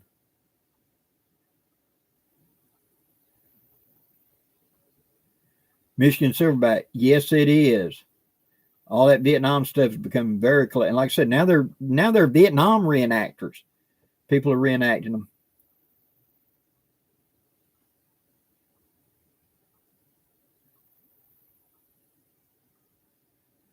Oh, okay, Karen, Pennsylvania Wanderer. Awesome. I have done so much, and I hope to do more. But if you just go back, especially if you go look in my Down and Dirty Woodscraft, is a series of tips. It can be anything from how to put up a tarp to how to rig up cook sets to whatever. But look at if you're looking for things to teach you how to camp, go look at the Down and Dirty Woodscraft series. And I think you'll find a lot of stuff there to help you to get a little insight. Blackie, what's your favorite type of lantern? Well, in living history, I got a big old brass ship's lantern that's like a kerosene lantern. As far as a modern lantern, if it's going to be fuel, I like a Coleman lantern for bright light, a double mantle, one that runs off gasoline is what I like. If it's battery powered, I actually like those collapses into itself. I can't remember the name right off the top of my head, but I got them out of Amazon, and they run like 30 hours on a set of 3 AA batteries, and then under the lid you can put 3 more batteries. So that's 60 hours out of a lantern, and it normally does really, really good for me. So that's my favorite battery powered lantern. Justin, Blackie, about when do caps start coming in again? They should be out now. No, you're right. They should start coming out in June, because they'll go to making them in May. They make caps once a year during the month of May. So in April is when they should they should start tooling up in late April. May they go into production. End of June they should start showing back up on shelves, getting ready for the coming hunting season.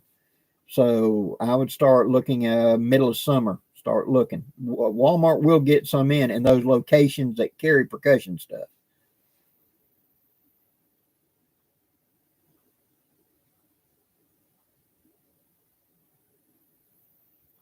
Hunter, how much smaller is a small Alice compared to a medium Alice? Medium Alice is like, okay, sideways, like this big. Small Alice is like that big.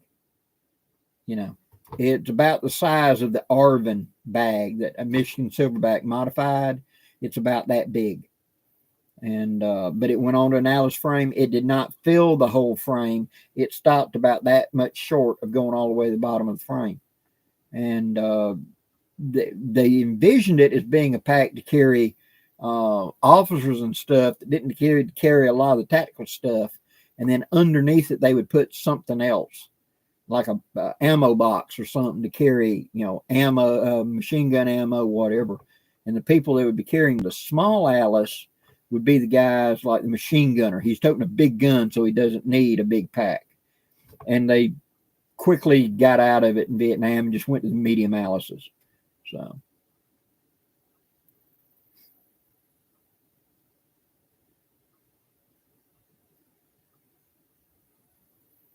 William Moffitt, good evening. Thanks for dropping in.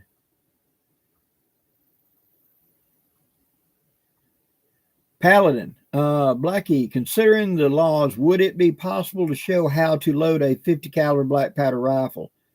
Not on YouTube. I think I've done that already on Rumble. I have a Rumble channel. Just look up Blackie Thomas on Rumble. And I know I have shot my 50 caliber CBA mountain rifle on there, and I show loading on it. And I also show loading a flintlock on there, and I show loading a shotgun on there, a Thompson Center New Englander. So go over and look at that, and you might find what you need to know.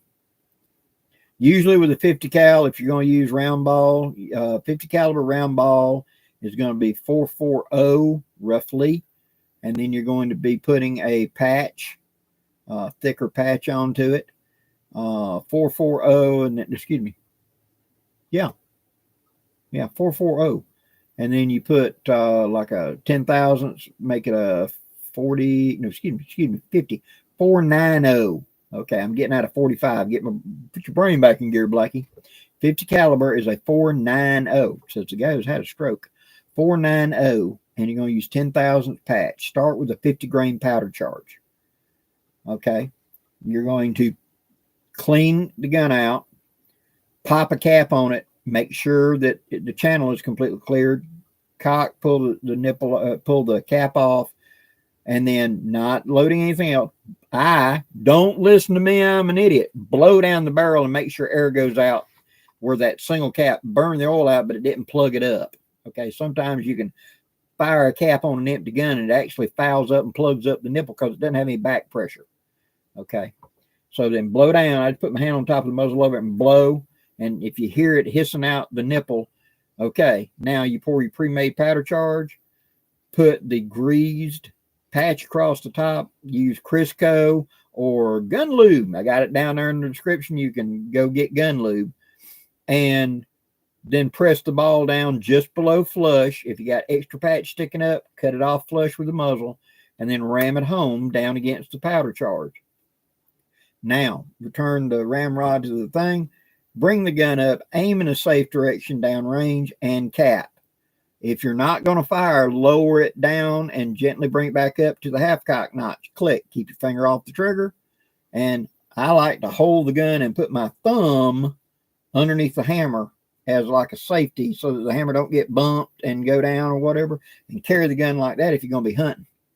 Okay. If you're in a deer stand, just keep it pointed out in a safe direction. When you see the deer or whatever, bring it back to full cock. Click. Some guns is a very loud click. You'll learn if you put your finger on the trigger and hold just a little bit of tension, you can pull the hammer all the way back and then let go of the trigger, and it will silently cock. Then practice that without a loaded gun, without a cap. Just practice cocking it before you try to do it for real. Okay, and be able to hunt with it. Besides that, start at about 25 yards with a paper plate on a cardboard box. Put a dot in the middle of it, aim at the dot. Keep all shots on the paper plate. Don't worry about exact groups. Just make sure it's all on the paper plate. Do it, great. Back the box up another 10 yards. Keep all shots on the paper plate. When you get to where you can't keep all shots on the paper plate, you have reached your maximum effective range, and you need to practice there until you can keep them all on it. When you do, back it up. When you get to where you're out to like 100 yards and you're still hitting the paper plate, you'll take any deer on the planet. You are a minute of deer, because the vitals of a deer is the size of a paper plate. That's for hunting.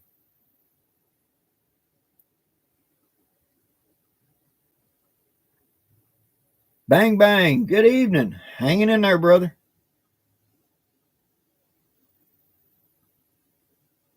Hunter. Oh, cool. Yeah. Michigan Silverback's got a good channel.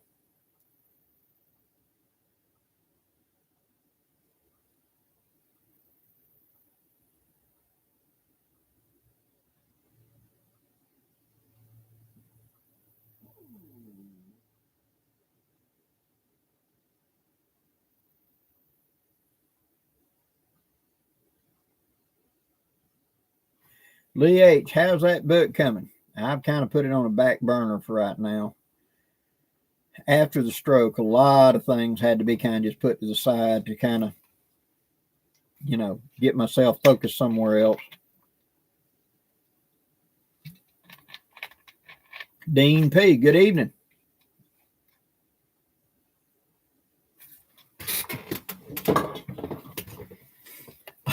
Oh, Michigan, Michigan Silverback. If you go back far enough back into my playlist, you're going to see some absolutely crappy videos, because my very first camera was a point and shoot photography camera, just to, play, take a picture. And I discovered it had a video setting on it. And it was not meant for anything other than just taking some quick little whatever. And it took me a year or two before I was able to actually find a decent camera to utilize. And I've been running the same two cameras now for like 10 years. Whenever they break, I'm in serious doo-doo. I'm going to have to go buy one. And Sony Handycam is basically it. But mine are earlier versions. In fact, that's what I use. A JVC Enviro. That's what shoots all my videos right there. And between this one and the other one this one's got a 40 power zoom. The other one's got a 60 power zoom. And I've had one die before. It was the silver one I had. And I picked these up off of, a lot of times this time of the year after Christmas, you can go look on eBay and just look up Handycam. And these things will be like 50, 60 bucks a piece. And they'll tell you, doesn't have a charger with it. That little charging port right there, you plug it into and you can charge the battery on it. You don't need a separate charging port. And so when I bought this one, I think it was like $65, came out of a camera shop. Because about 2013, the cell phone cameras video caught up with those Handycams and quality and etc. And so today everybody uses their phone to do it. And that's probably where I'm going to have to go eventually, because I'm not there yet. I got El Cheapy. But they have phones today that will shoot Dolby stereo and everything else. And so that's probably going to be where I'm going when I have to migrate out of this up. But I can do what I need, what I've got right now.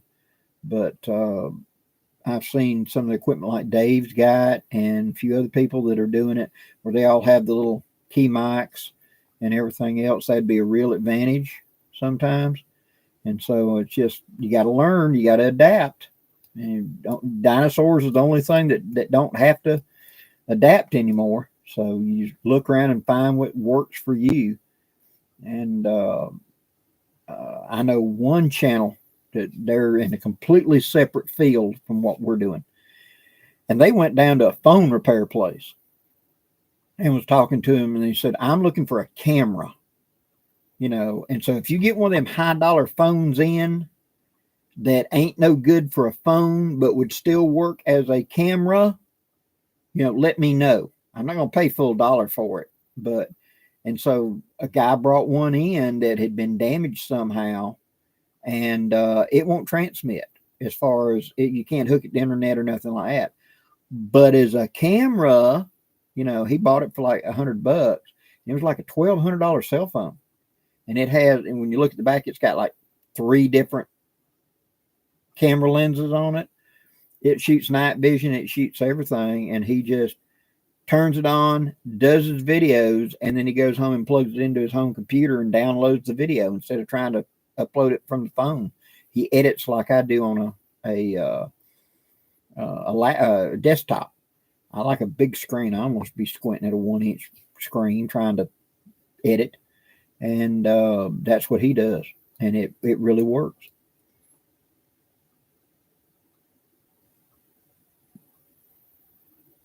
Woo, okay. We hit 2 hours tonight. Look at that. 1 hour and 59 minutes and 23 seconds. 107 people watching and 90 thumbs up. Thank y'all so very, very much. I do appreciate it. I really look forward to these times for us to sit and talk. I will be on next Thursday night. And I, again, guys, appreciate it. If you want to come to my gathering, come on down. Like I said, I will post about a week out how to get their video. Okay. Again, the dates are April 7th through the 13th. Unless you're Jonathan Fearless Frisbee, you're going to show up a week early, you know, and say by Christ, thank you very much. And we're just going to hang out and have a good time. Yes, there'll be a lot of trips to the surplus place and etc. But if you want to go spend time, please come on, hang out with me. Really look forward to it. We're doing a run right now of haversacks, rucksacks, and all like that. And down in the description box, I've got that contact me at Scalp Hunter email. Go there, tell me I'm wanting a haversack or whatever, and I'll hand you the reply an email with a price list of everything and what it costs and my PayPal information. You can get in. This run is going to go from now till next Tuesday, and Tuesday is the cutoff date until the next run.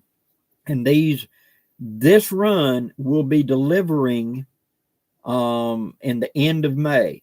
Those that have already ordered for this coming April have already started arriving to me, and I've already shipped out. If you ordered the Sparrowhawk sustainment pouch or the Weehawk bags, those have already gone out.